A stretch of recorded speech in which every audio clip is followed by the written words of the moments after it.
Voyez-vous, c'est ça la puissance du salut. Hein? Quand on décide de donner notre vie à Christ, il y a quelque chose qui se passe. C'est impossible que tu donnes ta vie puis il n'y a rien qui se passe dans tes vies après. Parce que ce n'est plus ta vie, c'est la vie de Christ qui est en toi. Et à partir du moment que c'est la vie de Christ qui est en toi, il y a quelque chose qui se produit. Il y a un changement qui se produit. Il y a une transformation qui commence. Tu commences à ne plus penser pareil. Tu blasphémais, tout d'un coup, tu dis « Ah, pourquoi je dis ça? C'est pas bon, ça, j'aime pas ça, dire ça. » Puis ta façon de parler commence à changer. Pourquoi? Parce que Christ est en toi. Avant, tu étais errant sur la terre. Tu faisais ce que tu voulais, à ta façon. Ça t'a amené à plein de problèmes, ou pas de problèmes du tout, mais une vie que tu considérais peut-être bien, mais tu étais loin de Dieu. Une vie sans Dieu. Et maintenant, tu as une vie avec le Dieu de l'éternité. Le Dieu qui peut te donner une vie après la vie. Mais une vie qui est éternelle. Et ça, c'est important. Alléluia. Alléluia. Il y a 2 semaines, je pense que c'est 2 semaines ou 3 semaines, j'ai prêché sur la puissance du salut. J'ai commencé ce message-là. Vous savez, quand on a parlé de ça, je vous ai dit, comment que la puissance du salut peut agir en nous? Hein? Bon, on a vu que ça pouvait agir, premièrement, veux-tu mettre l'autre diapositive, c'est bien? Oui. Next. La puissance du salut agit en nous sauvant de la culpabilité et de la condamnation du péché. Avant qu'on soit en Christ, on se sentait coupable quand on faisait quelque chose, puis il n'y avait pas d'alternative. On accumulait les péchés un par-dessus l'autre. Puis à un moment donné, il y avait tellement de péchés que finalement, je ne suis pas plus pire qu'un autre. Hein? On jouait au jeu de la comparaison. Ah ben lui, c'est un meurtrier, moi, je suis toujours bien pas un meurtrier. Hein? Mais dans ta tête, par exemple, tu souhaitais la mort de quelqu'un. Hein? Soyons honnêtes, plusieurs l'ont fait. Hein? Plusieurs ont dit dans leur tête, s'il peut mourir, lui. Hein? Si je pourrais être libéré de lui. Hein? Ou de elle. Alléluia. Deuxièmement, on a appris aussi que la puissance du salut agit en nous donnant, par la foi, la possibilité d'être délivré quotidiennement de la puissance et de la domination du péché. Ce n'est pas juste une fois de temps en temps qu'on est libéré, mais c'est à tous les jours. Mais encore là, il y a une condition. Parce que vous savez une chose, je peux donner ma vie, mais je peux la reprendre. Hein? Puis à chaque jour, je peux faire le choix de dire, ben là, Seigneur, aujourd'hui, j'ai décidé de reprendre ma vie. Mais soyez sûr d'une chose, le Seigneur ne s'ostinera pas avec vous. Il va vous laisser aller. Mais tu as un choix, tu as le chemin large qui mène à la perdition ou le chemin étroit qui mène à la vie éternelle en Christ. Fait qu'à chaque jour, tu as un choix à faire. Je décide de donner ma vie. Là, à ce moment-là, il y a quelque chose qui se passe en moi. Il y a un début de transformation. Maintenant, dans ma vie, je peux avancer 3 pas, 3 jours, 3 semaines de temps, dire « Seigneur, je t'aime, puis je continue, puis je continue, puis je continue. » Puis à un moment donné, une journée, je dis « Non, là, c'est assez, là. C'est trop compliqué, cette histoire-là. Je recule. » Mais dis-toi une chose, tu recules, tu recommences à zéro. Fait que tu peux faire ça longtemps. Il y en a qui ont fait ça pendant 30 ans. Tu regardes, 30 ans plus tard, ils sont pareils comme qu'il y a 30 ans. Tu as le choix. Tu veux progresser, tu veux être transformé, tu dois mettre ta foi en Christ à tous les jours. C'est quotidiennement que la puissance du salut va agir en toi. À tous les jours, tu dois donner ta vie. Et là, Christ va agir en toi. Et là, la domination, tu vas avoir la domination du péché, il n'y aura plus de péché qui va te dominer. Parce que tu vas avoir la capacité de lutter contre ces choses-là. L'autre point, s'il te plaît, juste pour nous rappeler ça. Ça agit en nous donnant le vouloir et le pouvoir d'accomplir la volonté de Dieu. Hein? Quand que je décide de donner ma vie à Christ, le péché est toujours là. Il est toujours errant en entour de moi. Il y a toujours les tentations qui sont là. Mais il y a quelque chose que je n'avais pas avant. J'ai le vouloir et le pouvoir d'accomplir la volonté de Dieu. Parce que je lui ai donné ma vie et que sa vie est en moi. Et que la volonté parfaite de Dieu, c'est que nous soyons tous saints et irréprochables. Donc, il va nous amener à une sainteté, à une sanctification, non pas par mes forces, mais par ses forces. Parce que c'est lui qui va nous donner le vouloir et le pouvoir d'accomplir ce qu'il nous demande. Amen? Et ça ne vient pas de nous. Seigneur, je ne suis pas capable par moi-même. J'ai essayé beaucoup de fois dans ma vie. Je n'ai jamais été capable d'arrêter. Maintenant, c'est tant mieux. Bravo, parce que je suis pareil comme vous autres. Mais avec Christ, j'ai été capable de faire des exploits. J'ai été capable d'accomplir des choses que je n'aurais jamais accomplies par moi-même. Parce que Christ vit en moi. Amen? Et qu'à chaque jour, j'ai décidé d'y donner ma vie. Amen? La puissance du salut, on va à l'autre, s'il te plaît. Agit en nous accordant la grâce de Dieu afin de résister à toutes les tentations de Satan. Là, tu vas me dire, ben non, écoute, je ne suis pas capable, il y a des tentations, je n'y arrive pas. Hey, je vais vous le dire, moi, ils m'ont mis plein de bonbons ici, là. Hein? J'ai résisté. Non, mais il y en a une quantité industrielle, là, puis je passe dans la cuisine tous les jours. Là, oh là là, c'est dur, je l'avoue. Je l'avoue que c'est... Mais j'ai résisté, hein? Il n'y a pas un sac qui est ouvert, tu peux y compter, tout est beau, tout est intact. Amen? Alléluia. On fait bien des blagues, là, mais la réalité, les tentations, des fois, ils sont fortes. C'est pourquoi qu'on appelle ça une tentation? C'est parce que ça doit être agréable. Hein? Ça ne sera pas tentant. Tu n'es pas tenté par quelque chose qui n'est pas agréable. Hein? Donc, si tu es tenté, c'est parce que ça peut être agréable. Je peux être tenté par le pouvoir. Hein? D'avoir le pouvoir et le contrôle sur des gens. Je peux être tenté par ça. Je peux être tenté par la sexualité. Je peux être tenté par la boisson. Je peux être tenté par fumer un petit joint de pote. Hein? Je peux être tenté par plein de choses. Je peux être tenté à mentir parce que si je mens, ben là, ils vont me voir comme quelqu'un de grand. Hein? Ça va me flatter un peu. T'es bon, t'es fin. Hein? Notre ego. La chair n'accomplit pas ce que l'esprit veut. Notre chair va toujours avoir des idées contraires à ce que l'esprit veut. Maintenant, si on vit en Christ, on a l'esprit de Christ en nous, qui est capable de nous donner le vouloir et le pouvoir de résister à toutes les tentations. Mais là, résister, ça veut dire quoi? Ça veut dire que ce n'est pas facile. Ça veut dire qu'il y a un combat. Ça veut dire que tu as besoin de te battre des fois.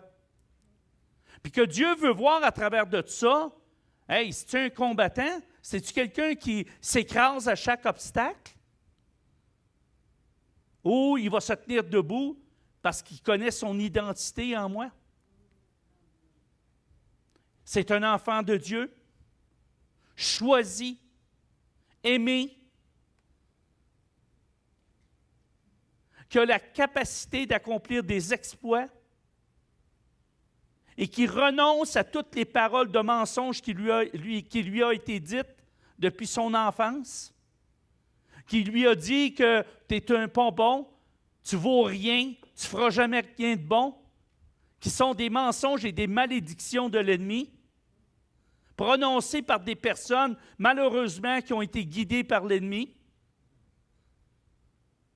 Maintenant, moi, ce que je te dis ce matin, c'est que tu as une identité en Christ. Et cette identité-là te donne le pouvoir et le vouloir et le pouvoir d'accomplir ce que Dieu veut pour toi. Hein? Maintenant, ça dépend de toi. Tu as le droit de croire le mensonge ou tu as le droit de croire la vérité.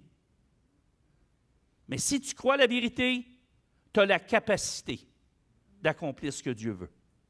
Amen? Donc, tu es capable de résister. Tu es capable de te tenir debout face à quelque chose. Amen? Et la dernière chose qu'on a vue, puis qui n'est pas n'importe quoi, puis ça a rapport à notre identité. Il fait de nous des nouvelles créatures. Toutes choses anciennes deviennent nouvelles en Christ. Donc, là, arrêtez de me dire « Ouais, mais moi, tu comprends bien, mon père, il était comme ça avec moi, ma mère était comme ça avec moi. » Non, c'est fini. C'est fini, ça. C'est mort. Parce qu'à partir d'aujourd'hui, à partir du moment où tu as donné ta vie à Christ, tu es né de nouveau. Et ton père et ta mère, c'est Dieu. Amen? Et là, tu es un enfant de Dieu.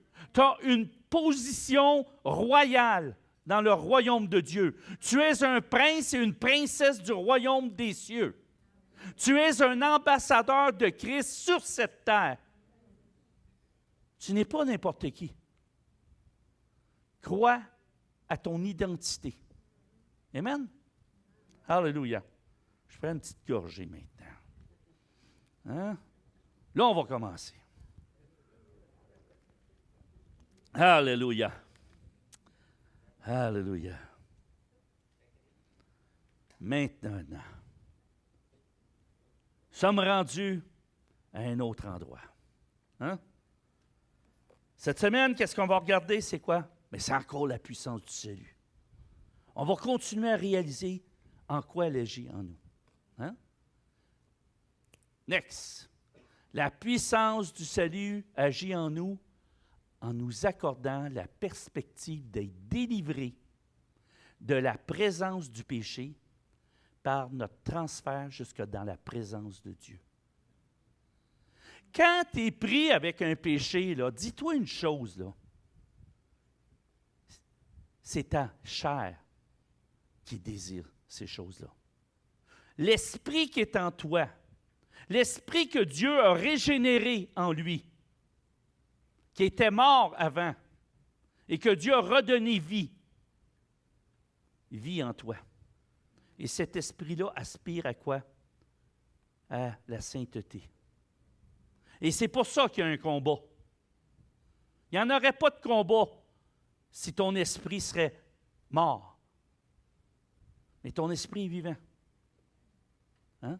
Et à partir de ce moment-là, tu es libéré par ton esprit de la présence du péché. Puis tu es transféré directement dans le royaume des cieux.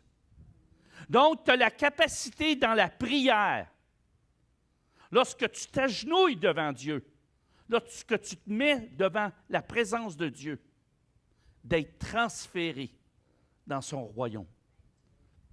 C'est extraordinaire, ça? Et c'est pour ça que c'est si important, la prière. Regardez Jésus, même dans les derniers temps. Ses apôtres s'endorment. Puis il dit, vous n'êtes même pas capable de prier 1 heure avec moi. Pourquoi que lui a continué à prier? Parce que le moment était un moment de combat. Un combat comme jamais l'humanité avait vécu. Jésus savait à quoi qui s'en venait, qu'est-ce qui s'en venait sur lui. Hein? Il savait déjà qu'il était pour être crucifié. Mais ce qu'il savait et qui lui faisait le plus frémir en dedans, c'est qu'il savait qu'il aurait apporté le péché de l'humanité. Lui qui était saint. Ça, c'est quelque chose. Et là, il a décidé, il dit, moi, je vais prier.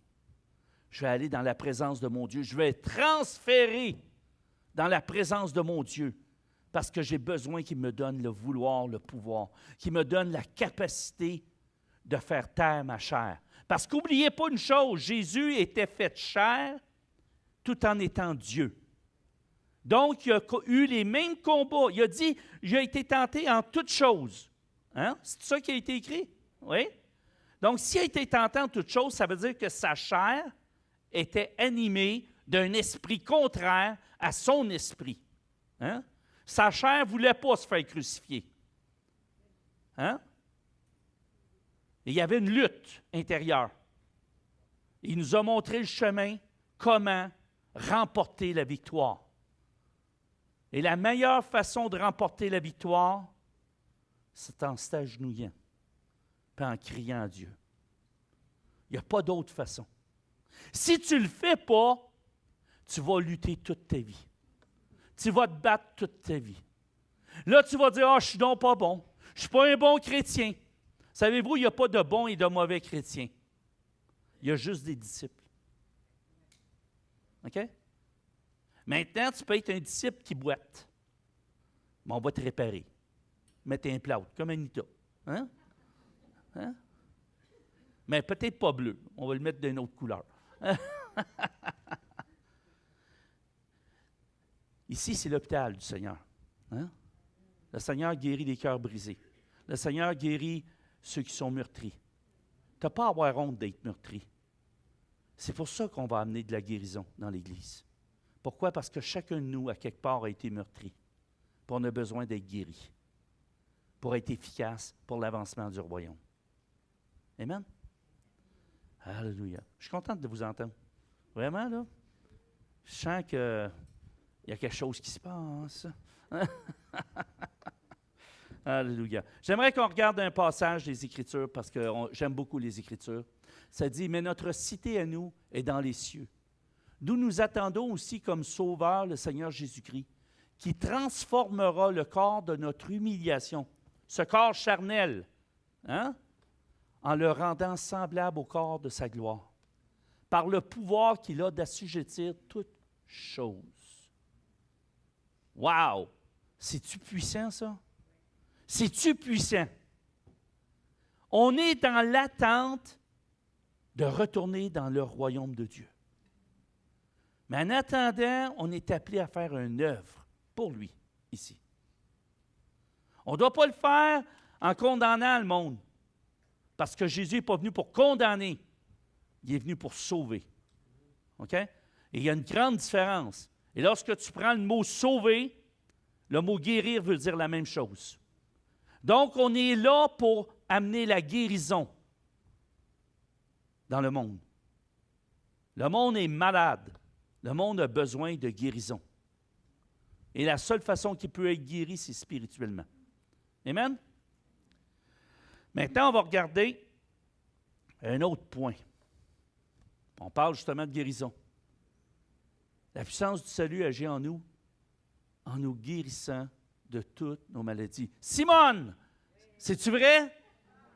Hey, spécial, hein? C'est-tu le fun, ça? Hein? Le plus beau témoignage, elle avait un cancer en phase terminale. Tout le monde lui disait, il était en train de préparer les obsèques. Hein? Il avait déjà acheté les fleurs. Hein? Ah non, mais écoute, le sermon était déjà préparé, Simone. Puis là, le Seigneur, il a dit, wow, wow, wow, wow, wow, wow, wow, wow. Je n'ai pas terminé avec Simone, moi, là. Hein?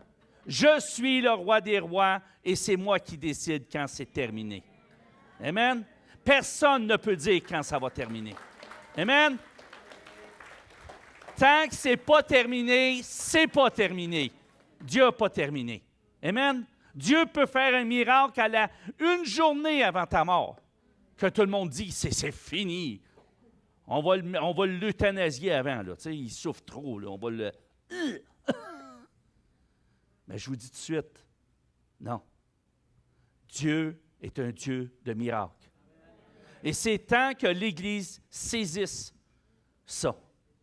Mais pour que Dieu agisse dans l'Église, ça prend l'unité. Si on n'a pas l'unité, c'est comme quand vous avez fait vos fins de semaine de femmes ou la fin de semaine de la jeunesse. Qu'est-ce qui a fait qu'il y a eu une effusion du Saint-Esprit?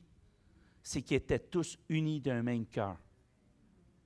Et si ici, on s'unit tous d'un même cœur, vous allez voir des prodiges et des miracles s'accomplir parce que Dieu veut l'unité de son corps. Est-ce que c'est clair? Donc, pour avoir cette unité-là, qu'est-ce que Paul nous dit? Travailler à l'unité. C'est un travail pour chacun. Moi, là, il y en a que c'est plus difficile d'avoir une relation avec eux autres. Mais vous savez une chose, même Jésus lui-même, il aurait pu faire son ministère tout seul. Et pourtant, il a choisi 12 apôtres. 12 apôtres avec tous des caractères différents. Hein? Et il a appris à travailler avec eux autres. Il a travaillé en équipe avec eux autres.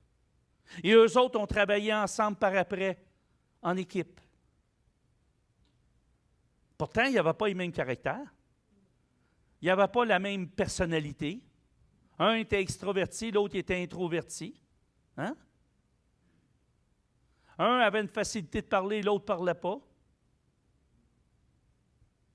Mais Dieu utilisait chacun d'eux selon le don qu'il lui avait donné. Et nous, ce qu'on doit faire en tant que croyants, c'est de reconnaître le don dans les autres. Et de dire, « Wow, il y a un don. Je vais l'aider à grandir dans son don. » Je ne vais pas essayer de l'écraser pour me sentir supérieur. Parce que vous savez une chose, hein, que celui qui s'élève va être abaissé. Amen? Fait qu'arrêtons ça. Si on veut que l'Église grandisse, il faut arrêter la critique. Il faut arrêter les murmures. Il faut arrêter de regarder l'autre comme moins important que nous. On doit commencer à regarder chaque personne qui est ici comme un enfant de Dieu qui est appelé de Dieu, choisi de Dieu, aimé de Dieu. Et si on fait ça, on va apprendre à s'aimer les uns les autres. Et l'amour va grandir et Dieu va agir. Parce que Dieu n'est pas un menteur. Mais Dieu, remarquez une chose, il met toujours des conditions. Quand il y a eu l'effusion du Saint-Esprit dans les actes, il est dit une chose, ils étaient tous unis d'un même cœur, vacants à la prière. Et là, il y a eu l'effusion du Saint-Esprit. Fait que si on veut avoir la puissance du Saint-Esprit qui agit ici, il va falloir qu'on s'unisse et qu'on prie. Et il va falloir le désirer sincèrement. Voir une différence. Parce que si on a cette effusion-là, inquiétez-vous pas du reste. Les gens vont venir, ils vont courir ici. Parce qu'ils vont reconnaître qu'il y a quelque chose qui se passe. Amen? Amen? Alléluia. Maintenant, le troisième point. Et le dernier. Ah oui, c'est vrai, j'aimerais ça mettre ça. Le beau passage de 1 Pierre 2, 24. Lui qui a porté lui-même nos péchés en son corps sur le bois, afin que, morts au péché, nous vivions pour la justice. Lui, par les meurtrissures duquel vous avez été guéris. Bon, on va le répéter juste la dernière phrase, je veux qu'on le dise tous ensemble. Lui, par les meurtrissures duquel vous avez été guéris. Maintenant, on va changer la dernière phrase, là. Vous allez dire, duquel j'ai été guéri. OK? Lui, par les meurtrissures duquel j'ai été guéri. Alléluia! Ah, alléluia! Merci, Seigneur. Maintenant, le dernier point que je vais aborder. La puissance du salut en nous rendant enfants de Dieu et co-héritiers du royaume. J'arrête pas de le dire depuis tantôt, on a une identité. Bon. Est-ce que vous avez une identité? Bon. C'est quoi votre identité? Est-ce que moi, mon identité, mais moi, là, je suis pâtissier. Non, c'est pas ton identité de pâtissier, là. Hein? Je ne sais pas. Hein? Anciennement, dans certains pays, ils vont dire, moi, je descends de telle personne, de telle... Ils vont nommer toutes les générations avant. Parce qu'ils assument tout ce que les générations avant étaient. Puis c'est vrai spirituellement. C'est pour ça que le Seigneur dit, Si tu n'obéis pas, je vais maudire 1000 générations. Puis à partir du moment où tu acceptes Jésus, la malédiction doit être coupée. Hein? Fait que s'il y en a qui n'ont pas été, les choses n'ont pas été brisées sur des démons générationnels, venez me voir, on va prier là-dessus. On va briser ça. Parce que ça a une influence sur votre vie spirituelle présentement. Amen? Fait que ça, c'est des choses qu'on doit apprendre aussi. On est des co-héritiers de son royaume. On n'est pas n'importe qui, là. Réalisez, là, que Jésus, lui, il a porté tout le prix pour nous justifier. Lui, il a payé tout ça, là, puis c'est nous autres qui avons reçu le chèque. C'est pas ça que Michel Allard disait? Hein? C'est nous autres qui reçoit le chèque, puis c'est lui qui a fait tout le job. Hein? Hey, c'est quelque chose, là. Est-ce que vous êtes conscient de ce que Jésus a fait vraiment? Hein? Comment cette puissance-là vous donne un trésor incroyable, mais que ça dépend juste de vous autres? Parce que moi, je peux te donner le chèque, mais tu n'es pas obligé de le prendre. Hein? Mais si tu décides de le prendre, fais quelque chose avec. Mais elle n'est pas juste dans tes poches, il faut que tu le déposes. Hein? Hein? Il faut que tu le déposes à un moment donné. Hein? Puis le déposer, là, c'est de mettre en action ce que ce chèque-là te donne comme pouvoir. Un pouvoir de transformation. Viens pas me dire « je ne suis pas capable », c'est pas vrai. Parce que Dieu t'a donné la capacité. Okay? Viens pas me dire « ah, c'est trop dur ». Non, il n'y a rien de trop dur. Parce que Dieu ne t'éprouvera pas au-delà de tes forces. Puis encore plus que ça, il va te donner le moyen de passer à travers ces épreuves-là. Fait que donc, tu n'as pas d'excuse. Arrêtons de nous justifier soi-même. Parce que du moment où on commence à se justifier, on n'a plus besoin de la justification de Christ. Et moi, je n'ai pas le goût de me justifier. J'ai le goût de dire, Seigneur, justifie-moi. Justifie-moi parce que toi, tu as payé le prix pour moi. Toi, tu as payé le prix. Je veux juste avoir le chèque, moi. Moi, j'aime les chèques. Hein? Non, mais... Pas les faire, les recevoir.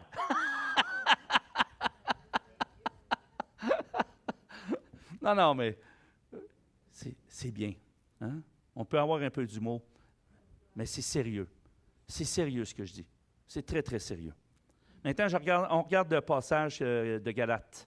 Ainsi donc, tu n'es plus esclave, mais fils et fille. Et si tu es fils et fille, tu es aussi héritier et héritière par la grâce de Dieu. Mais regardez ici. Ainsi donc, tu n'es plus esclave. On était esclave de quoi? Du péché. Donc, si Jésus est venu briser ces chaînes-là, pourquoi tu rattaches les chaînes? Pourquoi tu te remets sous le joug de l'ennemi à chaque fois? Pourquoi tu écoutes ce qu'il a à te dire? Tu n'es plus du royaume de Satan. Tu appartiens au royaume des cieux. Quand Satan vient te visiter et qu'il vient te dire « Ah, tu ne vaux rien », tu peux y répondre « C'est pas vrai. En Jésus, je suis une belle créature. J'ai été choisi. Je suis aimé. » Et je peux vous avertir d'une chose, là, que Satan ne viendra plus. Parce qu'il va être tanné de l'entendre. OK? Il ne viendra plus vous déranger à partir de là. Prenez position et soyez ce que Christ attend de vous. Des enfants, des filles et des fils du royaume des cieux. Ce n'est pas n'importe quoi. Au ciel, les anges vont nous servir. Ce n'est pas n'importe quoi, ça. Hein? On va être assis à la table du roi. On va manger avec lui. Des mets succulents. J'ai assez hâte, moi. J'ai assez hâte. Moi qui aime manger pour là-dessus. Puis, hey, ça va être le fun, j'engraisserai même pas. Ça va être extraordinaire. Un autre passage et le dernier pour aujourd'hui. Voyez quel amour le Père nous a témoigné pour que nous soyons appelés enfants de Dieu. Chacun de nous, du moment où ce qui donne sa vie à Christ. Je n'ai pas dit du moment où ce qui accepte Jésus. Je l'ai dit la semaine passée, tu peux accepter que Un exemple que Dave, c'est le directeur artistique. Mais ce n'est pas Dave qui va te sauver. Hein? Hein? Tu l'as juste accepté que c'est ça. Hein? J'accepte que Jésus, c'est un sauveur. Ah oui, c'est un sauveur. Mais est-ce que c'est mon sauveur? Hein? Mais pour qu'il soit mon sauveur, pour qu'il soit mon Seigneur, je dois plier les genoux devant lui et lui remettre totalement ma vie. Pas pour que je meure, afin que lui puisse me donner sa vie en retour. Et cette vie qu'il veut nous donner, c'est une vie abondante. Pas une vie de misère, pas une vie d'esclave, mais une vie d'enfant de Dieu. Est-ce que vous réalisez que vous êtes les enfants du roi de l'univers? Hein? Qui est capable de tout, qui est le Dieu de l'impossible, qui rend les choses impossibles possibles, que par sa parole, il crée. S'il dit, c'est accompli. C'est ça notre Père. Réalisons que le Père qu'on a est un Père, wow! Tout le monde rêverait d'avoir un Père de même. Hey, ça, c'est mon Père! Hein? Tu ne peux pas avoir honte d'un père comme ça. Moi, je sais ce que c'est d'avoir honte d'un père. Mon père avait une maladie mentale qui était la schizophrénie. Et un jour, je me promenais, j'avais à peu près 8 ans. Je me promenais avec un de mes amis sur la rue. Et mon ami m'a dit, c'est ton père qui est là? Mon père parlait tout seul. Et j'ai regardé mon ami, j'ai dit, non, ça, c'est pas mon père. J'avais honte. Fait que je le sais ce que c'est. D'avoir un père terrestre qui nous déçoit. Mais je peux vous annoncer une grande nouvelle. Le Père qu'on a dans les cieux, jamais qui va nous décevoir. C'est le Dieu fidèle. Le Dieu fidèle, le Dieu fidèle. Et moi, je peux vous dire une chose. Je l'ai compris parce que je l'ai saisi après 3 ans. Après 3 ans de conversion. Je n'étais pas capable de prier Dieu. Je ne n'étais pas capable de dire Père Céleste. Mais Dieu m'a amené à comprendre que lui ne me trahirait jamais, que lui serait toujours là pour moi. Et je peux vous dire qu'il a toujours été là pour moi. Amen? C'est le Père rêvé. C'est le Père que tout enfant rêve d'avoir. Mais il faut apprendre à l'aimer. Il faut apprendre à l'aimer comme lui nous aime. Et ça nous appartient à chacun d'entre nous. Amen?